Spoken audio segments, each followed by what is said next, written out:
Welcome back again. We're back again para samahan ako mag-react sa mga bagong or panibagong videos, scary videos ng Nuke Stuff 5. Kapaligoy-ligoy pa, no? Simulan natin to kasi excited na ako mag-react sa mga bagong scary videos ng Nuke Stuff 5. Pero bago lahat, disclaimer muna tayo. Lahat ng videos na papanood nyo ngayong gabi ay hindi ko pa bumayari.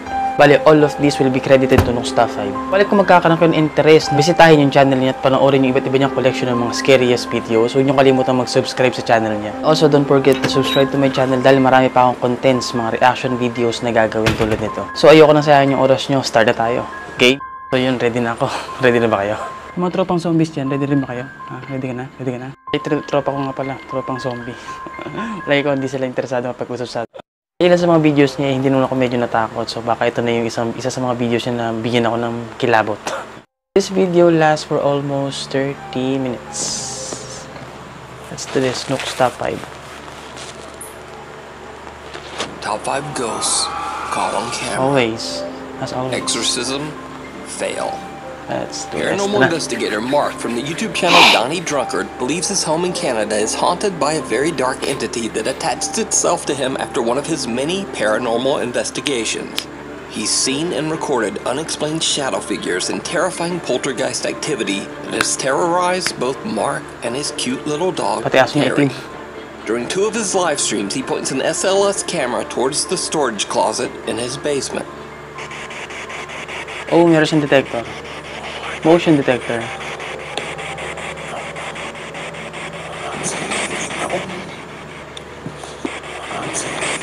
The camera was detecting something. Yeah, I got him. Hey, dumaan. I saw it. I got him. Hindi siya nakikita ng naked. Ayan, oh.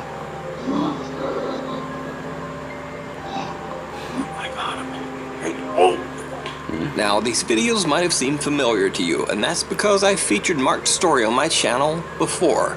Since these terrifying events, the supernatural activity in his home hasn't decreased one bit.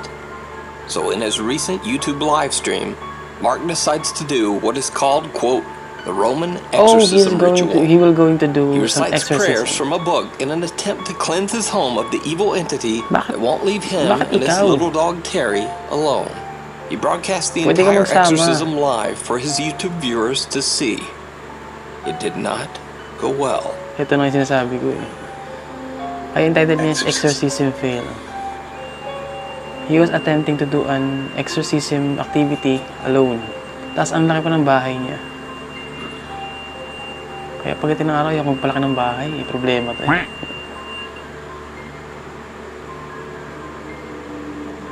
That's okay. I'm not scared, pero mas maganda yung sigurado. Yung mag-isa ka lang sa laki ng bahay. Mark's REM pod goes off, but he doesn't think much of it. He continues to read prayers from the, quote, Roman ritual book. That's when things get downright chilling. O God of heaven and God of earth, God of the angels and God of the archangels, God of the patriarchs. Oh, there's knocking upstairs. Knocking from upstairs. Eyes upstairs. See? Tinan mo. Eyes upstairs. Mag-isa ka lang. Eyes upstairs. Tapos ang laki ng bahay niyo. Eyes upstairs. Eyes upstairs. Basta walang jump scares ah. What's that? One of Mark's static cameras captures what appears to be a pale translucent figure walking in front of his television nearby. Some of Mark's concerned livestream viewers believe the figure actually looks like a monk, but it's a bit hard to tell. But what do you think this sudden creepy appearance could be? Let me know down in the comments. You can follow Mark's continuing scary paranormal story and live streams over on his YouTube channel, Donnie Drunkard. You decide. So this next set of videos features some very strange and creepy events. But if you're a skeptic, they could also be explained away with some fairly mundane causes. Basta walang jump However, scares. the videos are all extremely bizarre. So are these videos paranormal? Or just, well, normal? Let's watch and you decide. My God. TikTok user and mother of two Jessica Duffy is not actually very active on TikTok, but there's one video taken by her Ring security camera that she just had to post. In the video, her two children can be seen joking about ghosts in the kitchen, quoting the Ghostbusters theme song. Now, I'm not sure exactly what started this odd conversation, but it seems like the ghosts might be listening. The two kids experienced something absolutely terrifying. The most scariest part of this one is the popping ads. Ang daming ads. I ain't scared of ghosts. The electric fan, I guess. The ceiling fan. The ceiling fan is moving. Oh, the door. Oh my God.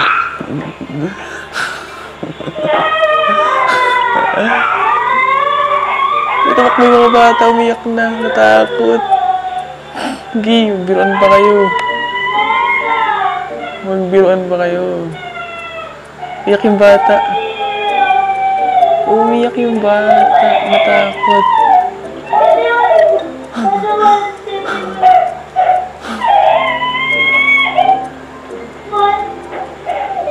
Umiyak yung batang isa. Well, when I said that the two kids experienced something absolutely terrifying, I meant terrifying for them. Because Jessica Duffy does not claim in any way that this footage shows anything related to the paranormal. It's very possible that this was simply a strong gust of wind that happened to blow the door shut at a comically perfect time. Hindi ganyan kalakas. Or was it? Because only a few days later, something else happens that's a little harder to explain. See? May something sa bahay nila.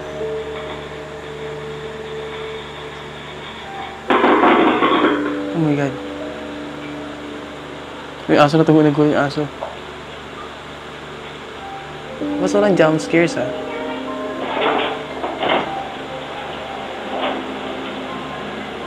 Yung isang bata, pumunta ng kusina. Ba't siya nag-check? Asabi nanay na tututang ilang to. Asabi nanay kasi, asa nanay niyo? In another freaky turn of events, Jessica's ceiling fan in the very same room has a strange electrical short, causing loud popping electrical discharges and even a bit of fire, sending out a thick puff of smoke. The next day, of course, Jessica calls in an electrician to prevent a dangerous house fire. Now again, this might not be anything paranormal at all, but it's certainly a very strange phenomenon to occur just days after her children decided to taunt ghosts in the house. Or, you know, maybe it's just a very weird series of coincidences. As the name of this story implies, you decide. I guess that's not a paranormal activity at all. Natakot na talaga yung bata. Nagkataon nag-usap sila about ghosts, then malakas yung hangin. Yak yung bata, kawawa. In another strange and possibly paranormal video, an anonymous urban explorer from the YouTube channel The Unknown Cameraman is exploring an abandoned psychiatric hospital in New York. He and his friends hear the unexplained sounds of something very odd inside the creepy old building.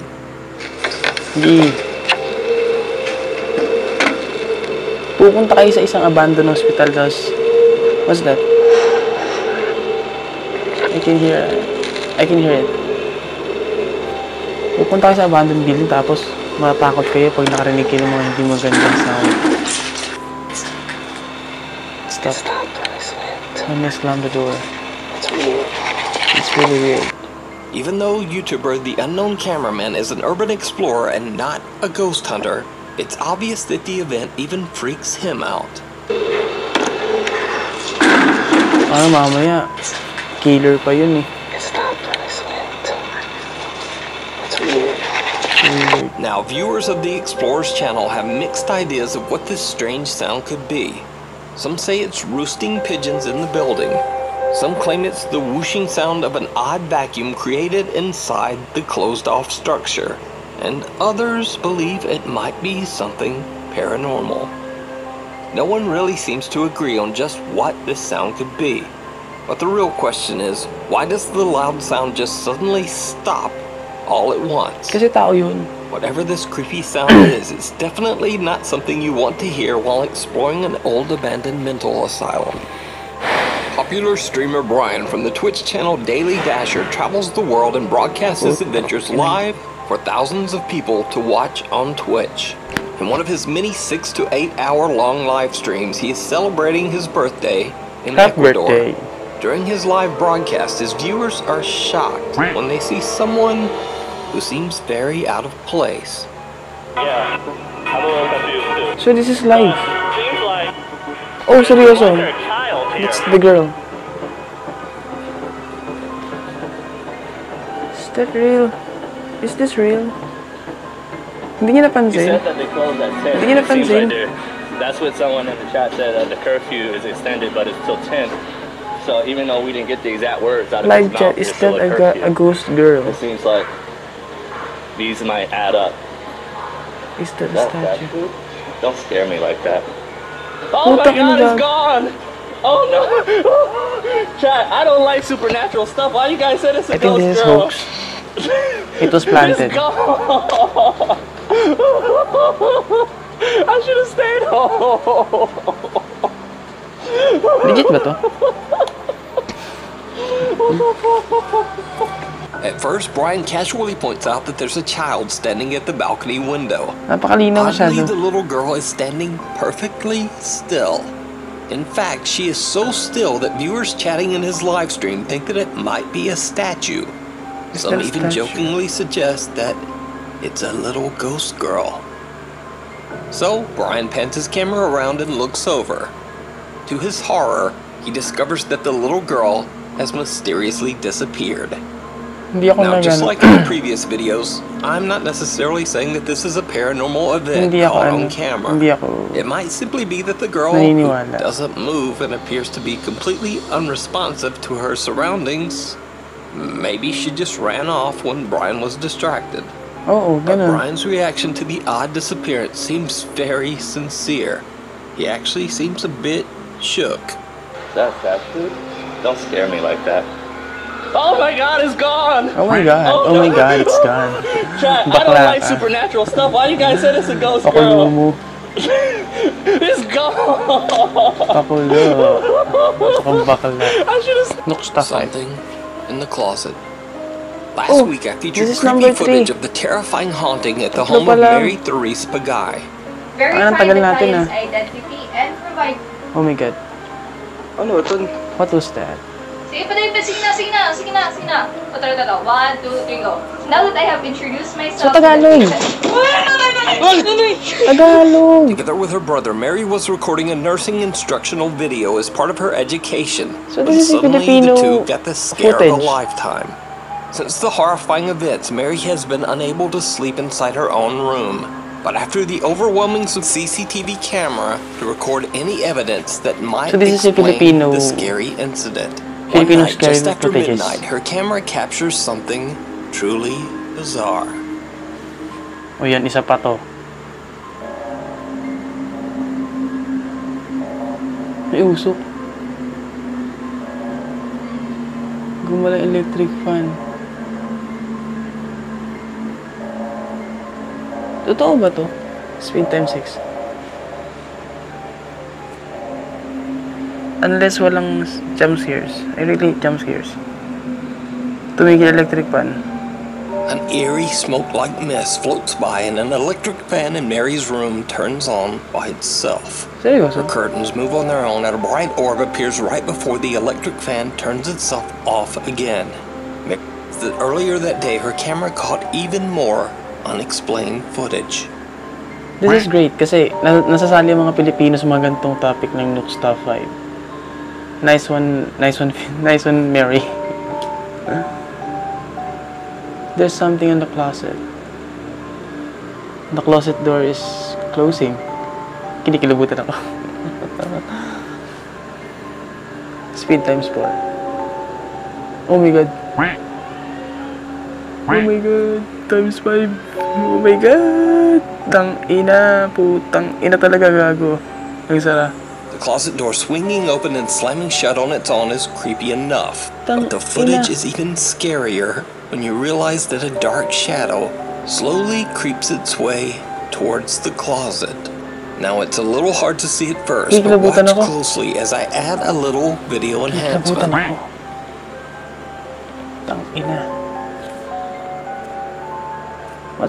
Because of the sudden terrifying activity in her home, Mary says she thought long and hard about what could have possibly triggered the apparent haunting. There's only one recent event that she can think of that could be the cause of the sudden paranormal activity. You see, earlier this month, Mary and her boyfriend were on their way home when they witnessed a terrible traffic accident. Mary believes that the spirit of the victim just might have followed her home. Now, before this next clip, it should be noted that Mary has shown the inside of her small closet in a previous video, and there really isn't much room for anyone or anything in there. But days later, when she checks her bedroom CCTV footage, what she finds is downright terrifying.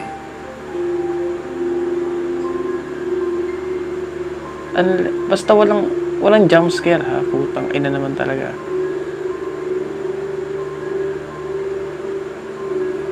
Walang jump scare, hayop kayo.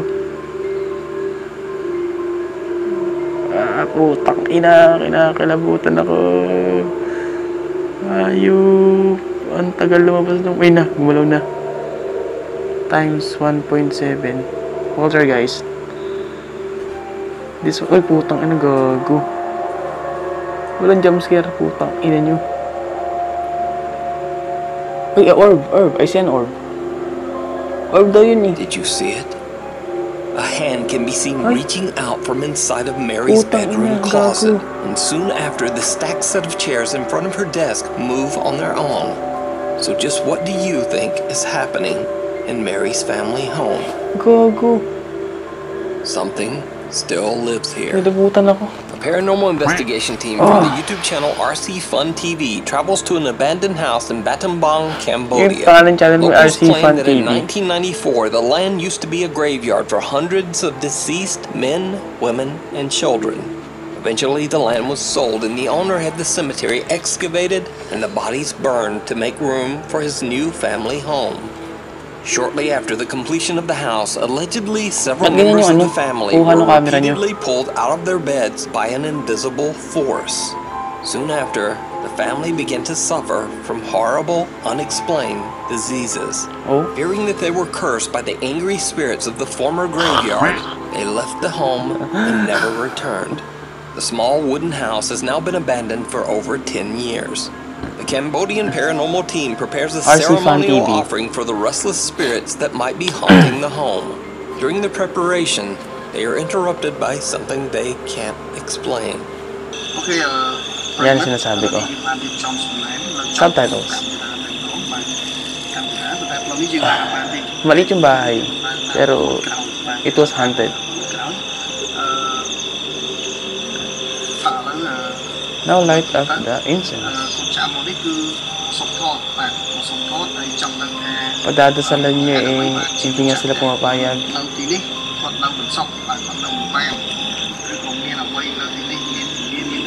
What's that? Putang ina, nagkulat din ako. Putang ina ko yung nabutan. The unexpected loud bang sends the host of the RC Fun TV team into a fit of nervous laughter, but they continue their exploration. The team is a little reluctant to climb the rotting wood stairs of the house and instead head around to the back of the building and climb onto the roof. What happens next is downright chilling. Sa pinto kayo pumasok kasi yung akyat bahay. Magalit talaga yan. Mabugok.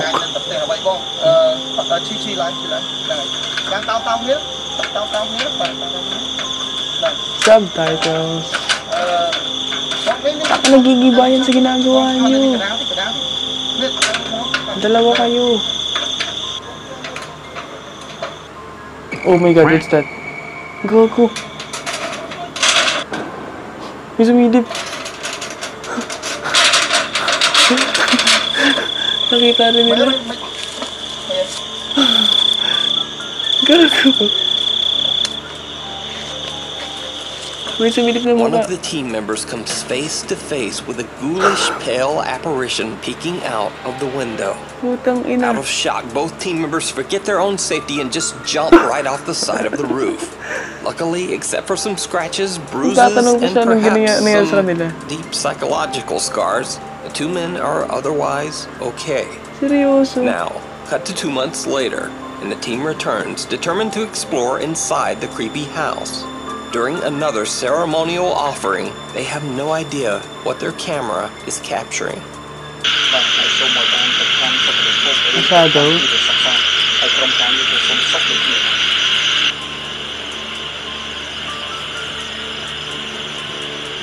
Did you see it? The team is completely unaware that something seemed to walk by the window upstairs. Ang ina nyo. After careful deliberation, the two men decide to climb the rotten stairs up to the house. Yung tang- Once yung inside, liit-liit na bahay they lang see yan. something absolutely horrifying. Sana walang nakakatakot na mukha. Ang ina, pinset. Susunod. What's that? In an incredibly bizarre turn, a disembodied head can be seen sitting on top of a wooden support Huh? beam. The team's host records as he runs away in fright. When the guys go back upstairs, there are no signs of the head, nor are there any signs of anyone or Ulo. anything having ever been there. So did the investigators capture the paranormal activity that drove away the home's owners? Or is it all just an elaborate hoax? You decide. You can watch this full 2-part investigation over on the YouTube channel Nakatakot din naman RC Fun TV. Knock. Number 1. This is the last Over part. the course of a couple of months, Let's a do this. We series can of finish strange this one. events began to occur in several states in Malaysia. People began to report that someone had knocked at their door very late at night, but when they went to answer, there was no one there. Huwag na bubuksan yung pinto. When there is someone's knocking the door, don't open it. Hanggat maaari.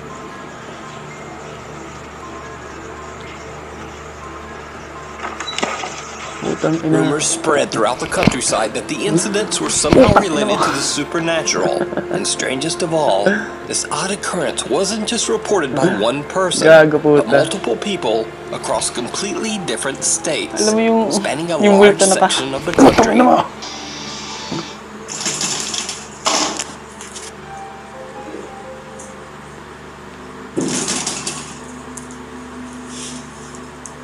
Seryoso ah. Nakakatakot naman yung ganito. Lalo na kapag mag-isa ka lang sa bahay tulad ko. Ayokong maranasan to. There is someone or something banging the door. Mga rikalo, ayan po. Oh my God. Ano yan? Ba't parang galit siya, gano'n? Kasi pumasok?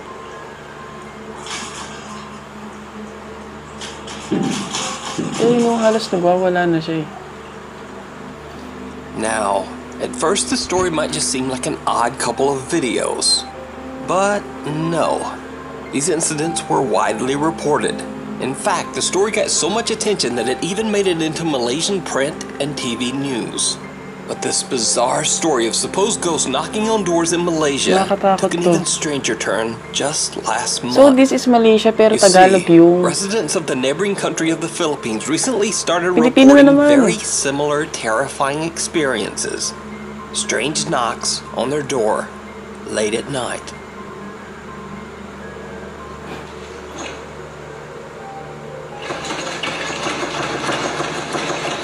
Alam niyo, matatalino kasi Pilipino eh. Ewan ko lang ah. Mauta kasi ang Pilipino eh. May tao sa inyong balay! May tao sa inyong balay. Bisaya.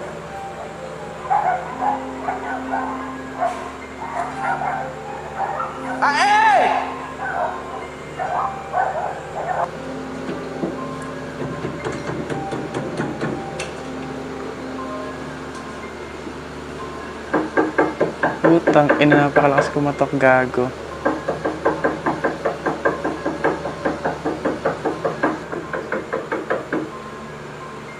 Alam, parang nung ko tao to eh. Hindi siya paranormal. Or But this alien. time, the late-night knocks were blamed on a very different but equally bizarre cause. Eyewitnesses claimed that the knocks were from gangs of dangerous cult members Sabi who go ni, house to house with the intention of hurting anyone foolish enough to sabi ni, open the door. hindi to paranormal. Again, there were multiple reports around the province of Misamis Occidental in the Philippines. Misamis Occidental. Videos circulated online of armed men roaming the streets looking for the cult members. But I really like the never accent. found anyone. And it gets even Kulto, weirder. kulto. Because some eyewitnesses claim that these cult members had strange supernatural powers and could actually disappear and reappear at will. This is the example of cult members, I guess. CCTV footage. Oh, Wala, mawala lagi silang contact. legit.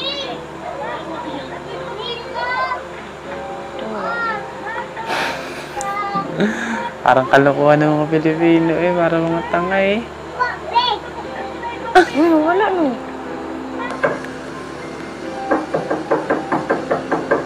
So that is a... The reports were taken so seriously Insect? that the Philippine National Police conducted an extensive investigation. But the alleged dangerous cult members were never found. Likewise in papahuli. Malaysia, no one ever found an explanation for the strange late-night knocks on the doors. So, the question remains, just what is going on in Southeast Asia with these strange reports of supernatural late-night knocking? And are the incidents in Malaysia and the Philippines related? Maybe we'll just never know. I don't know. Thanks for watching. Follow me on Instagram here. Follow me. We've been through for almost 30 minutes of that video. At yun nga, at the end of the video, nakita natin hindi pa rin nagpahuli mga Pilipino. Tamsa sa mga Pinoy. So, bali, yung mga videos na yun ay hindi natin alam kung siguro totoo or hoax na sinasabi nila. Pero, bala na. Kayo na mag-decide. So, siguro that's it for now. Nag-enjoy naman tayong lahat sa mga nakita natin, napanood natin. So, bali, I'm going to create or to make more videos like this. Bali, kung gusto mo mag-updated sa mga susunod pang videos or contents na gagawin, bali, subscribe ko na sa YouTube channel ko. My name is Carlos Salas and you're watching YouTube channel, Carlos Juan.